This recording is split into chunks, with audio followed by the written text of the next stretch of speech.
Hey, my narcissistic abuse family.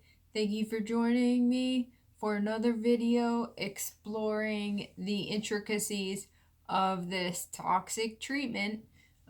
Tonight, I'm talking about one of the numerous ways we have been impacted by narcissistic abuse, and it doesn't even faze us because it is so deeply embedded in our psyche that we don't even give it a second thought. It's not something that we would ever identify as a symptom or symptom of CPTSD or a result of having a narcissistic parent, but it very much is. So, I've said this before, there are a lot of elements to my personality, or so I thought. It's just who I am, or, attribute it to my astrological sign or something.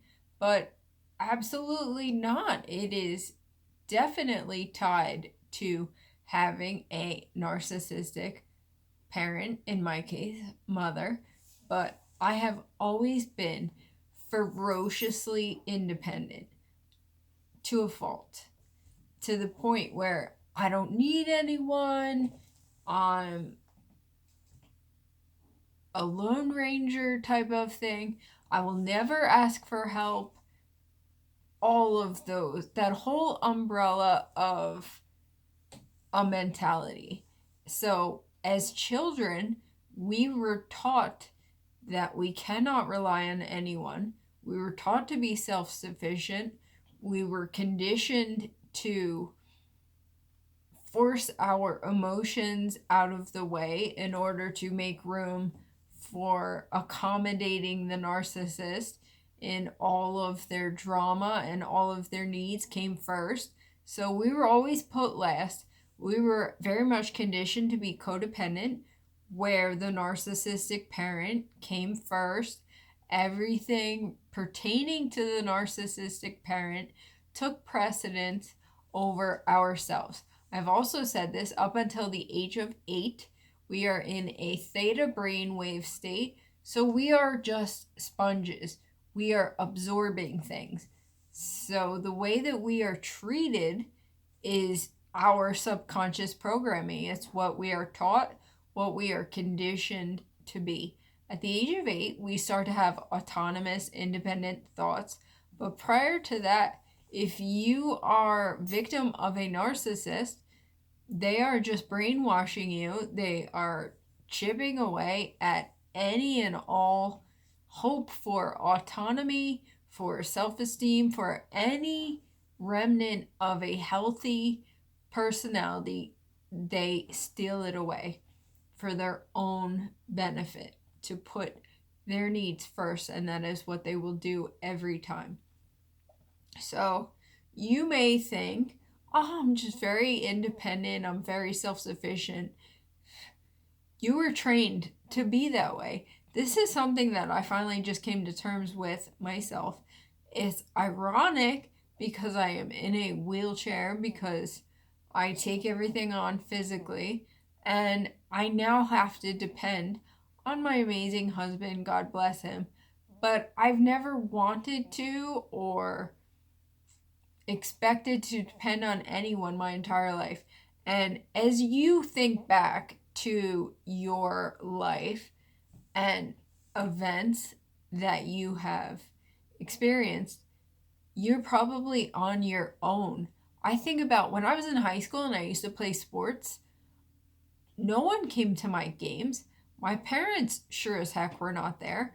It just never fazed me. And when I went to college and I played sports and my parents were never there, didn't even think about it.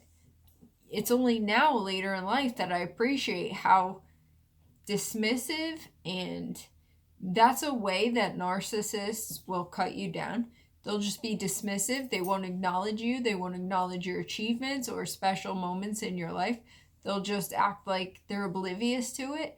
And that is a very manipulative, very subtle, passive-aggressive way that they are able to get to you, to cut you down and make you feel unimportant. So if you are ferociously independent, because very much, think about it, you can never depend on your narcissistic parent.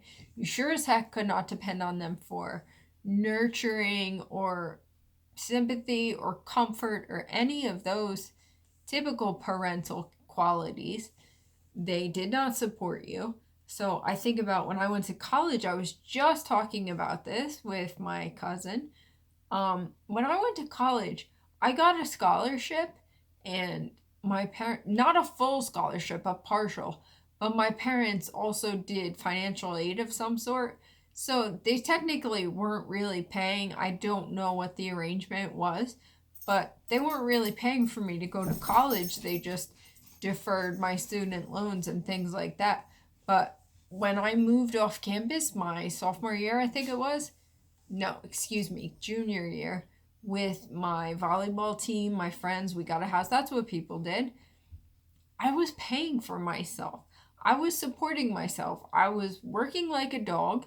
And when I met my husband, all the while he was not working. His single mother, supporting two boys, was sending him food, giving him money. I was like, what is this? What is this foreign parental figure that I have no idea what this is like? So I started to realize just recently that I was just totally abandoned and put on my own. So as an adult, as a child that grew up in a narcissistic run family in the dysfunctional unit, you were very much conditioned to always put yourself last. So you don't ever ask for help because you never expected it. You don't ever want to be disappointed, so you just brace yourself. Like, you feel like you can only depend on yourself, that you will not let yourself down. Everyone else will, because that's how we were raised. So and the other element to this as well is that my narcissistic mother is the perpetual victim. She's so helpless. Everyone has to do everything for her all the time. And I'm sure I'm speaking for you as well. You strive to be the polar opposite of everything you witnessed with this toxic type of parent. So I've always wanted to be anything unlike her. I just don't want to resemble anything like this woman. So I've always just been like, I can do it myself, etc. So that's not necessarily a healthy mentality. It's yet another obstacle that we have to overcome as a result of narcissistic abuse. It's not healthy to not trust people, because we don't trust anybody either. It's not healthy to just put everything on your shoulders all the time. I've been married for like 12 years to my best friend, my husband, love of my life. And even after all this time, I still go to that place catastrophizing. We have black and white dualistic thinking where it's all or nothing. We think like, oh, this is going to be horrible, or the opposite extreme, that something's going to be great, even though that is way more rare. We're more likely to just go to a bad place to brace ourselves for the worst case scenario. So even though I've been married for like 12 years, my husband is amazing and incredible, and I can absolutely trust him, I still go to a place where I'm like, I can do it myself, whatever. But the irony, again, like I said, I'm in a wheelchair, so not so much. I am not an island anymore, and it's not healthy to be like that. You have to let people in. That's why we're all here, to help one another. And that's why I'm so grateful for this community of you beautiful people that have undergone narcissistic abuse. I'm so sincerely sorry. With my heart, you have my deepest sympathy. My dog. It's just such toxic conditioning. The other element is that narcissistic people feel that the world has wronged them in some way. They have such a chip on their shoulders. They are so angry and resentful, and they're just full of that animosity and anger, and they instill that within you as well. So growing up in that type of environment, that toxic belief system was ingrained in you. So again, if you are ferociously independent and you think you're an island and you stand on your own, be more conscientious of it and know that it's a result of narcissistic abuse, being raised in that negative, toxic, negligent environment.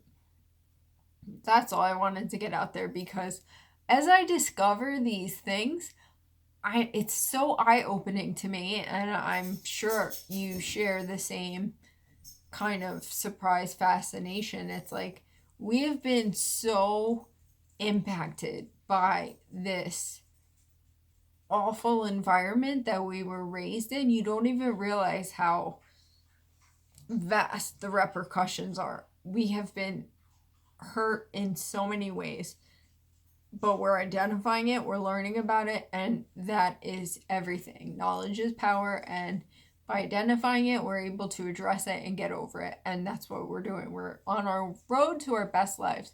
We're bumped and we're bruised, but more than anything, we're blessed. Please throw me thumbs up, give me a like, please subscribe. That would be awesome. I appreciate each one of you. Thank you for tuning in, and I love you all so much. I'll see you soon.